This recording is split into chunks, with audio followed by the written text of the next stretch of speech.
Yeah, a lot of unanswered questions. If that happened, Lode Vanoost is in Brussels. He's a journalist who's widely covered events in Syria. He's also a former deputy speaker to Belgium's parliament. Lode, thanks for being with us. So we're seeing a ratcheting up of war rhetoric by the US and some European states. Is it timely or is it premature given this alleged chemical attack? Is that really what should be happening now or not, do you think?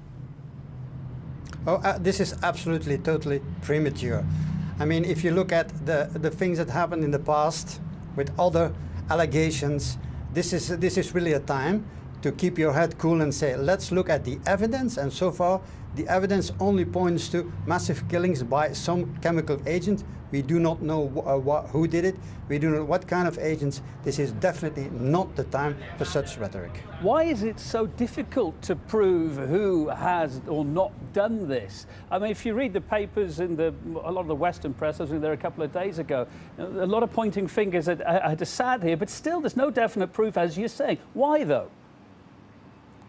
Well, you have to distinguish between forensic proof, which is just a matter of chemical testing and so on, and getting there in the places, knowing that you are in the right place, knowing what the people who say it happened there are correct, and that's the difficulty. And the thing is also, I mean, is this really about an event that causes the West to react like this, or is it just an excuse, a pretext? I do believe it's a pretext.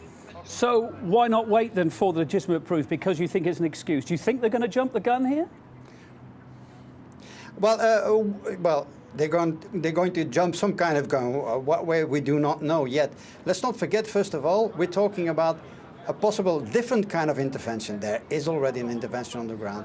There are American and British and French trainers on the ground. The rebels have arms that they are delivered by Saudi Arabia and Qatar. Let's not forget these countries do not produce arms. They just buy them from Western countries. So in that way, there is already a strong intervention in this conflict. So the question is, what kind of proliferation is there going to be? That's exactly my next question. How do you think this is going to pan out then, if it happens? Well, I do not like what if and what if. I do not like to guess. My idea is that there's going to be some kind of Air Force operation, but that is going to be very, very tricky. You should keep in mind that you cannot bomb chemical stockpiles. You cannot bomb them. You exacerbate the situation. So they have to do other things. They will do some kind of thing that they could then call meaningful, but I do not believe that in this situation there is any way that a military intervention can solve matters. On the contrary, it's only going to make matters worse. If it did happen, would it be a short-term or a medium or a long-term affair, do you think? Oh, my guess, and I emphasize it's a guess, it's going to be a short-term kind of thing that they're going to do, because they know very well that a long-term operation in Syria is going to put them in a quagmire, and it's going to be hell. I mean, they already have the experience of what happened in Iraq, in Libya, and they're not going to take that risk. I do not believe so. Lode, a final thought. It seems dismally, doesn't it, that a political way out of this isn't going to happen anytime soon. It seems to be getting further away. I mean, today the Russian Foreign Minister Sergei Lavrov said the claims of the chemical attack could be aimed at disrupting any prospect future talks about peace. The Syrian opposition, meantime, they said that there isn't going to be any talks. So I guess that's knocked Geneva on the head, yeah?